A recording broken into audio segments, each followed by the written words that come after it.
오늘 이 시간에 함께 날 하나님 말씀은 예레미야서 34장 1절에서 마지막 절까지 우리 다 같이 합독하도록 하시겠습니다. 예레미야서 34장 1절에서 22절 말씀입니다.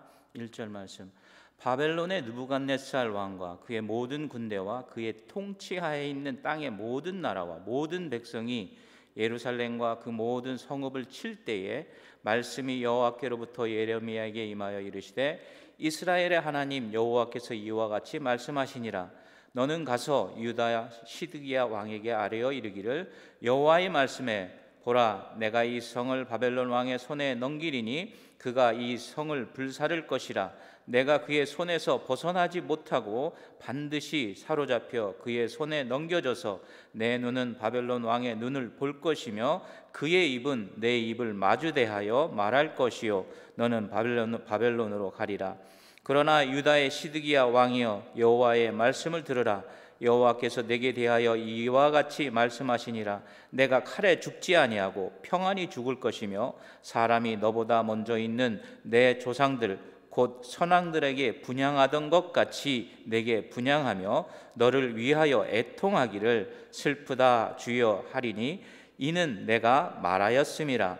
여호와의 말씀이니라 하시니라. 선지자 예레미야가 이 모든 말씀을 예루살렘에서 유다의 시드기야 왕에게 아뢰니라. 그때에 바벨론의 왕의 군대가 예루살렘과 유다의 남은 모든 성읍들을 쳤으니 곧 라기스와 아세가라 유다의 견고한 성읍 중에 이것들만 남았음이더라. 시드기야 왕이 예루살렘에 있는 모든 백성과 한 가지로 하나님 앞에서 계약을 맺고 자유를 선포한 후에 여호와께로부터 말씀이 예레미야에게 임하니라. 그 계약은 사람마다 각기 히브리 남녀 노비를 놓아 자유케 하고 그의 동족 유대인을 종으로 삼지 못하게 한 것이라. 이 계약에 가담한 고관들과 모든 백성이 각기 노비를 자유롭게 하고 다시는 종을 삼지 말라 함을 듣고 순복하여 놓았더니 후에 그들의 뜻이 변하여 자유를 주었던 노비를 끌어다가 복종시켜 다시 노비로 삼았더라. 그러므로 여호와의 말씀이 여호와께로부터 예레미야에게 임하니라. 이르시되 이스라엘 하나님 여호와께서 이와 같이 말씀하시니라. 내가 너희 선조를 애굽 땅 종의 집에서 인도하여 낼 때에 그들과 언약을 맺으며 이르기를 너는 형제 히브리 사람이 내게 팔려왔거든 너희는 7년 되는 해에 그를 놓아줄 것이니라. 그가 6년 동안 너를 섬겼은즉 그를 놓아 자유롭게 할지니라 하였으나 너희 선조가 내게 순종하지 아니하며 귀를 기울이지도 아니하였느니라. 그러나 너희는 이제 돌이켜 내 눈앞에 바른 일을 행하여 각기 이웃에게 자유를 선포하되 내 이름으로 일컬음을 받는 집에서 내 앞에서 계약을 맺었거늘 너희가 돌이켜 내 이름을 더럽히고 각기 놓아 그들의 마음대로 자유롭게 하였던 노비를 끌어다가 다시 너희에게 복종시켜 너희의 노비로 삼았도다. 그러므로 여호와께서 이와 같이 말씀하시니라. 너희가 나에게 순종하지 아니하고 각기 형제와 이웃에게 자유를 선포한 것을 실행하지 아니하였은즉 내가 너희를 대적하여 칼과 전염병과 기근에게 자유를 주리라.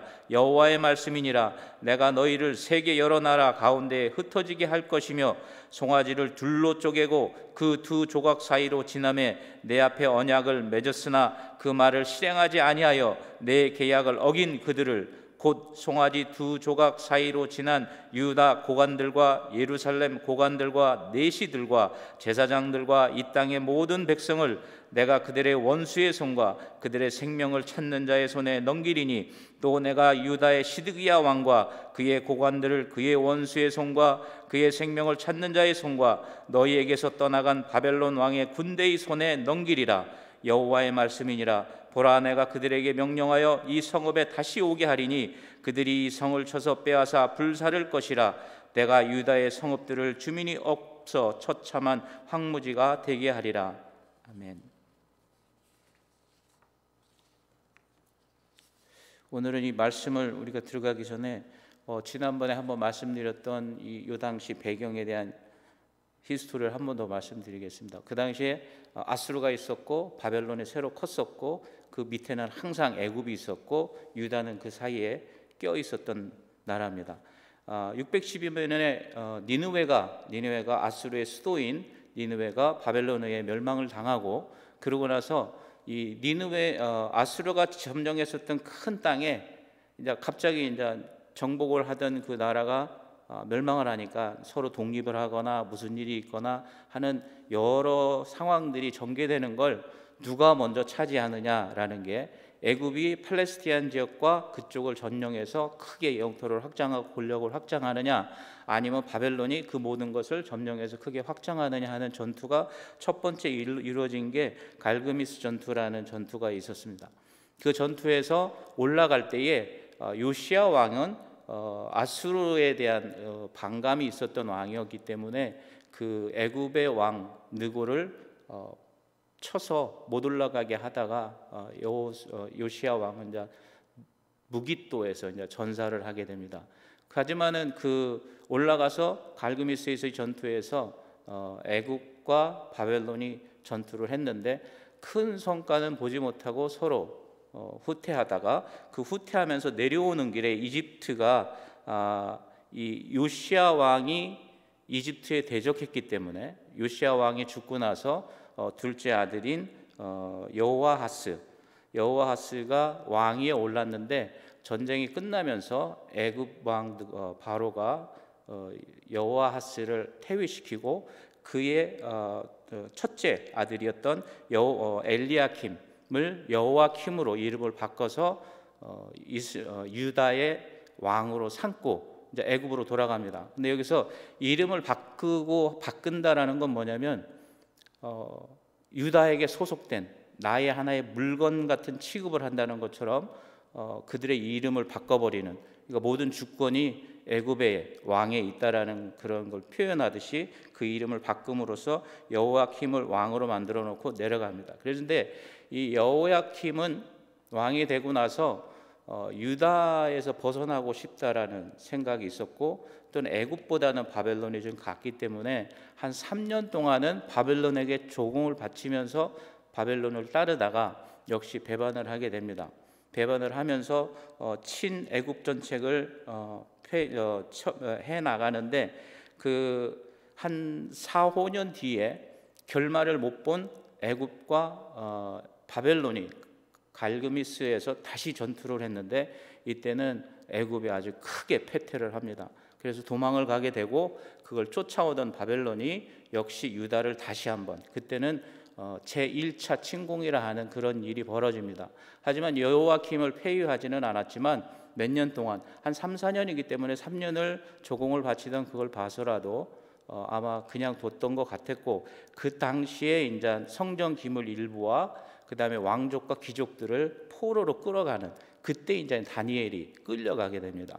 그러고 나서 여호야킴은 계속해서 섬기는 듯 하였지만 애굽과 바벨론이 큰 성과를 일단은 애굽은 돌아갔기 때문에 이 팔레스티안 지역을 바벨론이 점령해 나가고 있었지만은, 그래도 이 유다 쪽에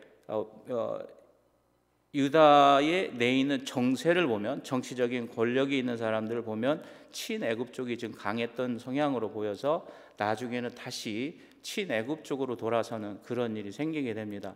그랬을 때에 이 바벨론은 아직 애굽하고 정리가 되진 게 없기 때문에 거기서 준비를 한 다음에 일단 애굽으로 직접 쳐내려가는 그런 길이 있습니다. 그게 이제 내려가면서 유다를 다시 침공에 들어가는 것이 2차 침공 때인데, 2차 침공 때는 바벨론이 직접 오는 게 아니라 그 주변 국가 아람과 모압과 암몬을 갈대아 군대라고 하는 그 이름으로 먼저 보내서 공성전을 벌이고 있는 사이에 여호야킴이 그 공성전 중간에 죽습니다. 그래서 여호야킴이 죽고 나서 그의 아들인 여호야긴을 왕위로 삼고, 그게 한 3개월하고 10일 정도, 그 다음에 바벨론이 내려가면서 그 당시에 있었던 여호야긴을 폐위하고, 그리고 나서 요시야의 아들, 그러니까 삼촌이었던 시드기야, 이름을 바꿔서 시드기야를 왕으로 옹립하고 가서 전쟁을 하는데, 그 당시에 이 바벨론이 애국까지 들어가서 싸웠는데 그 앞에서 바벨론이 많이 실속 없는 전쟁을 하고 도망을 가게 됩니다. 그러고 나서 한 10년 동안 그 도망을 가면서 이 여호와긴을 포로로 잡아가고, 그 다음에 시드기야를 왕으로 삼으면서 그 당시에 아마도 그 필요한 것을 그들이 재충전하기 위해서 이 당시에 성전에 있는 모든 보물, 왕궁의 보물, 그 여호와긴 왕과 어머니, 그리고 나서 예루살렘의 백성 지도자, 용사들 10,000명, 장인, 대장장이 해는 모든 사람이 모든 것을 끌어갔던 때가 바로 이 2차 침공 때 돌아가면서 그들을 다 끌고 올라갑니다. 그러고 나서 그들이 재충전하고 준비하면서 전쟁을 준비하게 되죠.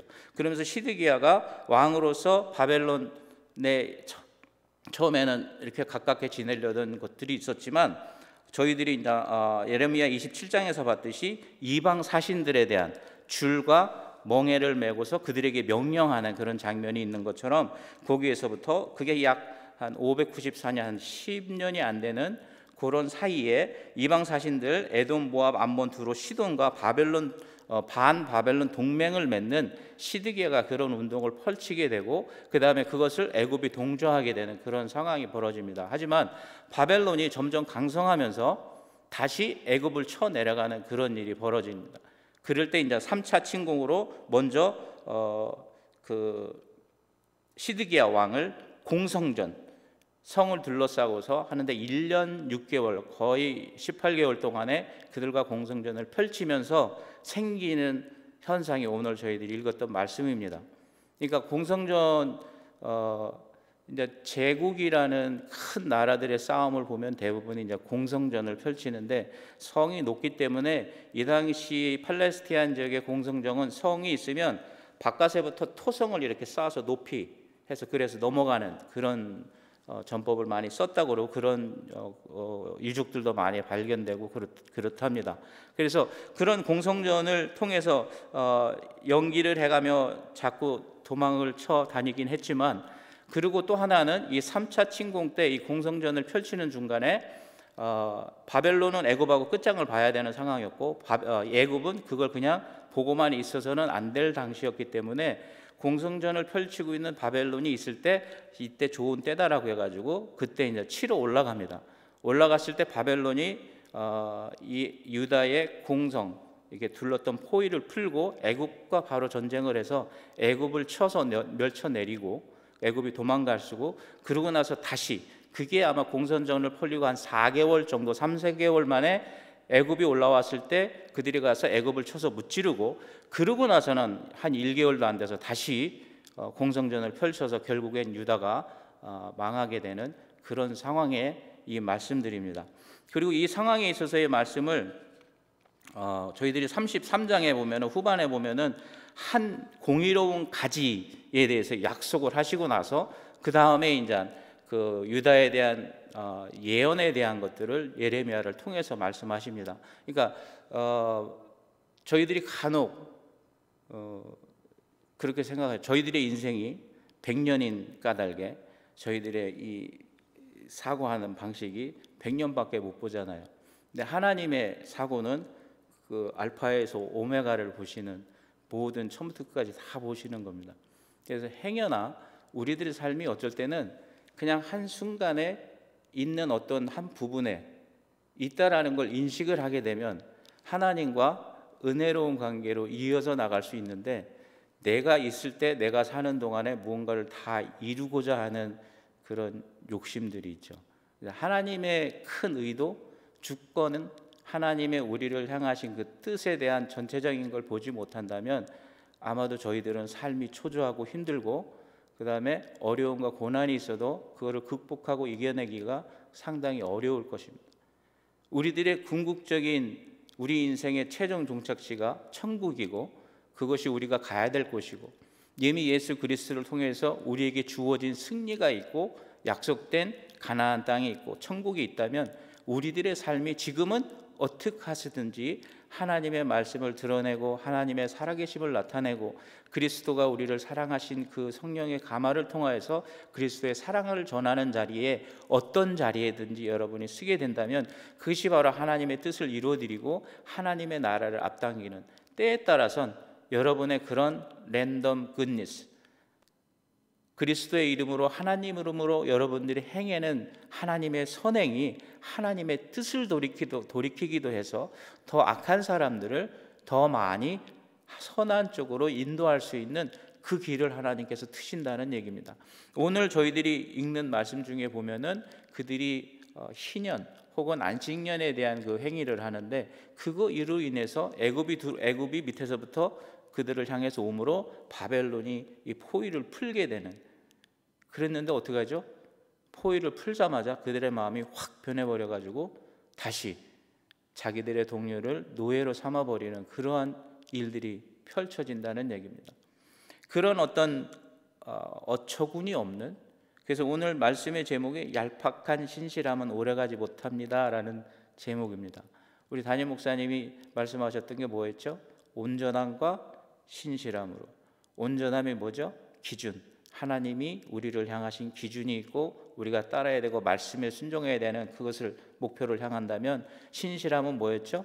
방법이죠. 어떻게 하나님을 섬기고 나아갈 수 있느냐에 대한 것들, 그러한 것들이 하나로 잘 이루어졌을 때를 얘기를 하는 겁니다.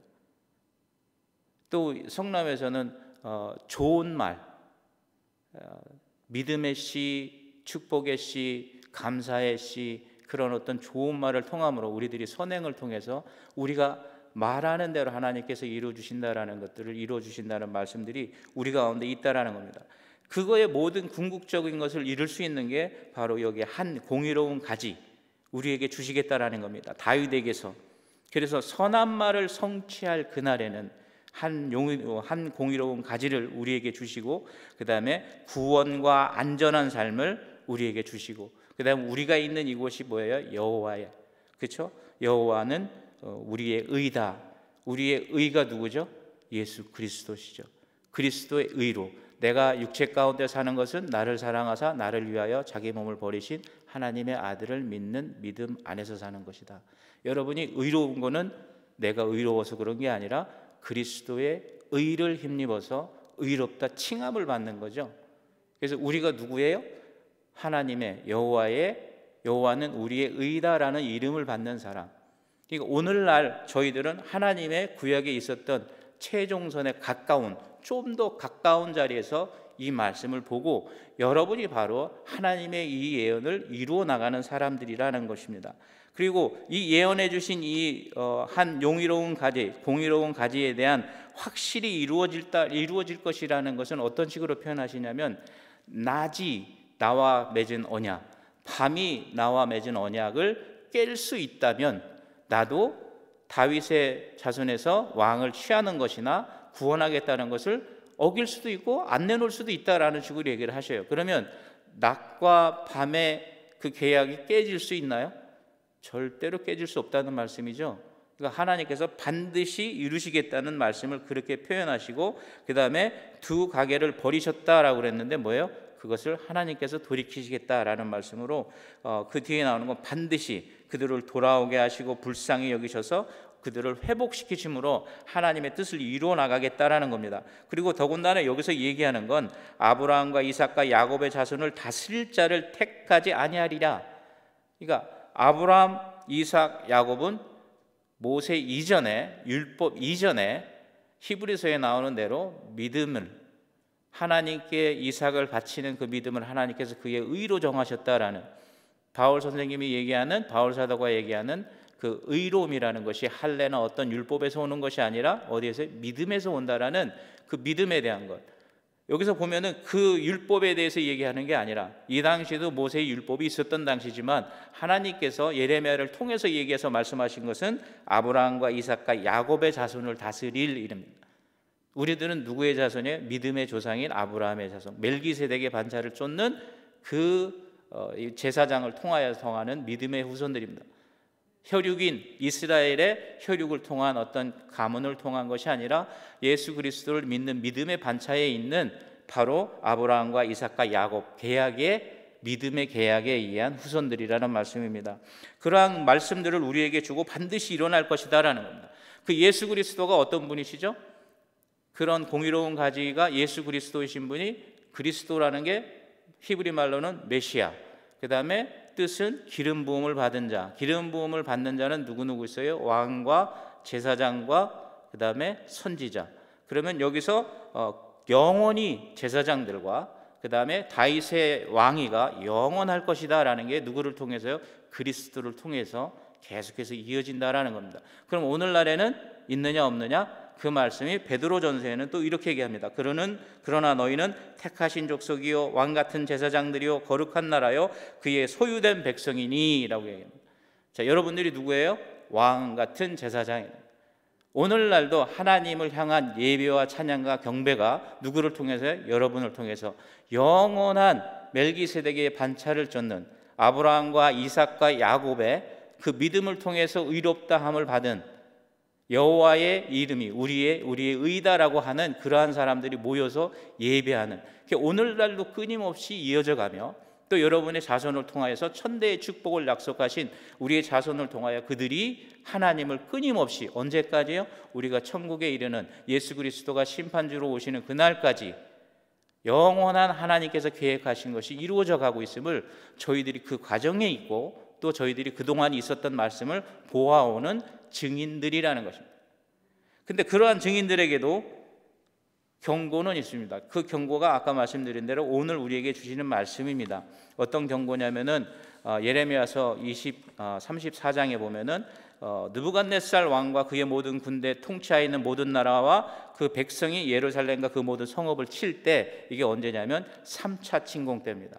즉 바벨론이 애굽을 좀 어떻게 해봐야겠다라고 했을 때를 얘기를 하는 겁니다.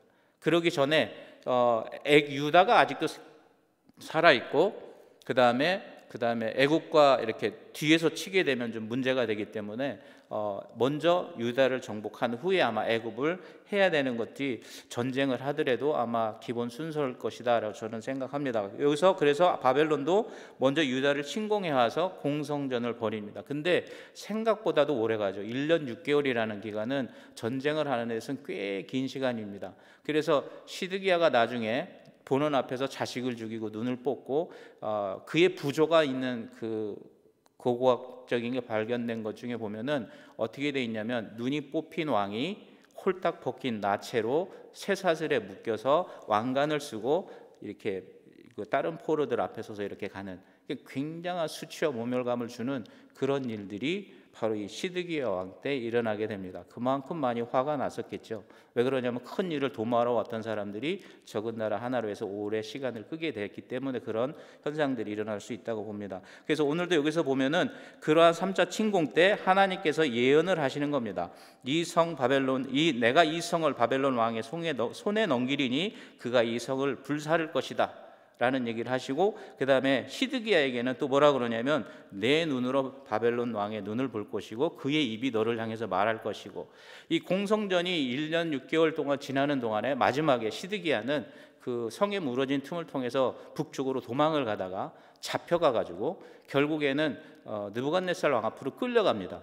그러니까 예루살렘 성에서 이루어진 일이 아니라 바깥으로 끌려나가서 거기서 자기 자식들이 죽고 그 다음에 눈이 뽑히고 그러고서 이제 바벨론으로 포로로 끌려가는 그러한 일들이 거기가 있게 되고, 그 다음에 우리가 아는 성이 무너지고 그 다음에 성전이 붕괴되는 것은 그 당시에 그 시위 대장이었던 느부갓산네살인가 그 군대장이 그 일을 전쟁에서 무너뜨리고 그런 일을 행하게 되고, 라마에서 예레미야를 찾아서 그를 다시 돌려보내는, 그리고 사반의 손자인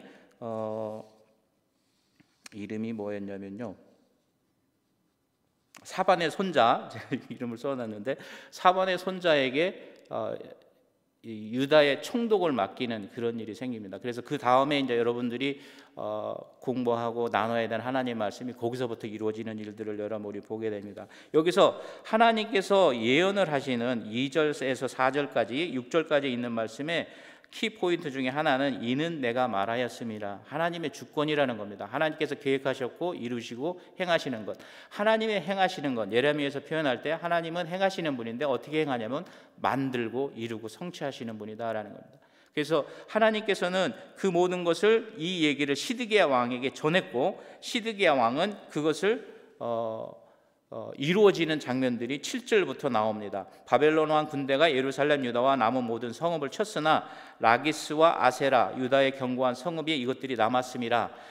라기스와 아세라는, 라기스는 굉장히 아세라는 굉장히 높은 지역으로 봉화를 전달하는 그런 지역과 같은 곳이고, 그 다음에 이 라기스라는 곳은 전쟁의 요충지로서 해안 지방이 무역로인데 블레셋이 있었고 애굽이나 쳐들어오면 이쪽을 통과해서 예루살렘 쪽으로 올라와야 됩니다. 이게 높은 경사로로 올라가는 그런 지역이었기 때문에, 근데 여기가 방어하기 굉장히 좋았기 때문에 바벨론도 이곳을 점령하지 못하는 그런 상태였습니다.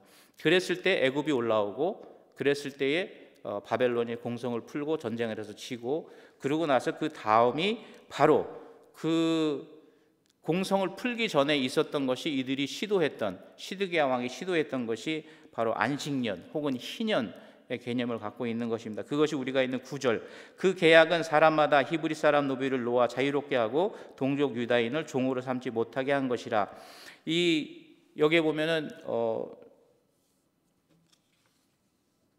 이스라엘 백성하고 하나님께서 이스라엘 백성 너희 선조가 14절에 너희 형제 히브리 사람에게 내게 팔려왔거든 너희는 7년째 되는 해 그를 놓아 줄 것이니라. 그가 6년 동안 너를 섬겼은즉 그를 놓아 자유롭게 할지니라. 안식년이라고 해서 7년이 되면은 땅도 사람도 다 쉬게끔 해주는, 땅을 농사졌던 것도 7년째는 농사를 짓지 않고 농사를 안 짓는다는 건 그 땅에서 농사를 져야 되는 노예나 노동이나 가솔들이 다 함께 쉬는 안식년을 얘기합니다. 그 다음에 희년이라는 것은 7년씩 7해, 그래서 49년째 되는 해 7월 10일이 속죄일인데 대속죄일로 그날은 리셋되는 날입니다. 모든 것이 제자리로 돌아가는 날. 이스라엘 백성들이 가나안에 들어가서 땅을 배분받고 각 지파마다 받았고, 그건 굉장히 중요한 게, 우리 목사님도 이제 이스라엘 백성의 땅이라는 개념은 굉장히 중요하다라고 얘기하시는데 맞습니다. 그 말이 맞는 게, 땅은 누구 거라고요? 하나님 거예요. 그들은 경작하는 그 권리만 갖고 있는 겁니다. 그래서 각 지파로 속해져 있던 땅이 다른 지파로 넘어가지 못하게 하고, 각 족속이 갖고 있는 땅이나 사람들이 다른 지파에 속하지 못하도록, 그래서 50년째 되는 그 해 7월 10일 날에는 그 대속죄일이 지나면 모든 사람이, 땅은 원래 속해 있던 지파의 사람에게 도로 돌아가고, 노예나 다른 집에 있던 모든 사람들도 각 족속으로 다시 돌아가는, 그야말로 리셋되는 해입니다. 왜 그러냐면 모든 땅이 하나님 것이고 모든 사람이 하나님 것이기 때문에 그럽니다. 그래서 그 희년이라는 그 생각이 여기서 그들이 그것을 행했고, 아마도 하나님께 어떤 잘 보이기 위한 어떤 페이버를 구하는 그런 제수처였겠죠. 실질적인 그들의 하나님을 섬김이 아니고.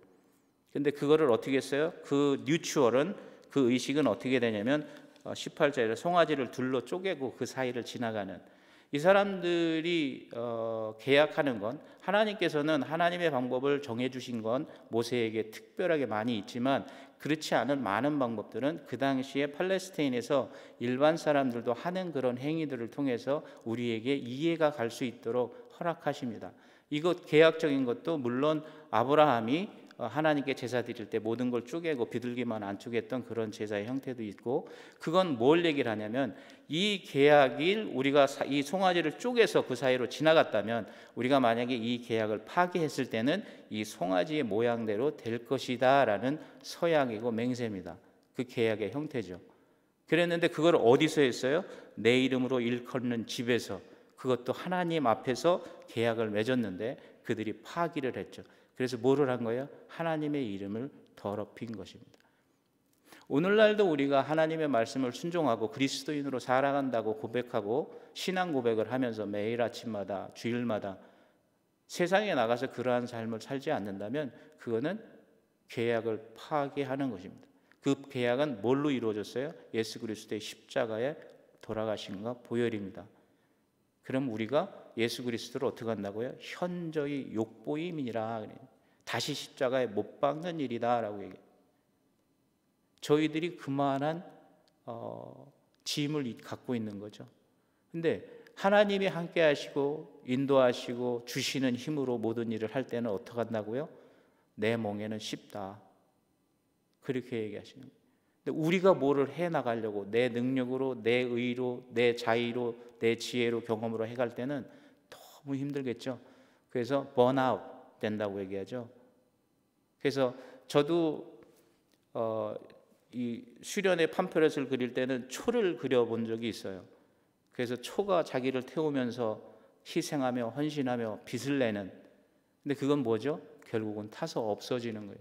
성경에서 얘기하는 빛은 등입니다. 등. 끊임없는 기름을 채워서, 성소에 있는 등도 기름등입니다. 기름을 뭘 얘기하죠? 성령님을 얘기합니다. 성령님의 끊임없는 보충을 통해서 영원히 꺼지지 않는 불, 그게 저희들의 초가 아니라, 저도 한때는 희생과 헌신과 고민 속에서 내 스스로, 지금도 그런 마음은 있습니다. 기도할 때도 여러분 방언기도 많이 하시는 분들 계시지만 내 입으로 내 의지로 하나님께 고백하고 싶다라는 생각이 있을 때도 있어요. 하나님, 나 진짜 사랑합니다, 사랑하고 싶어요 라고. 근데 성경에서 얘기하는 참된 하나님의 사람들은 뭐냐면 등불입니다. 등불.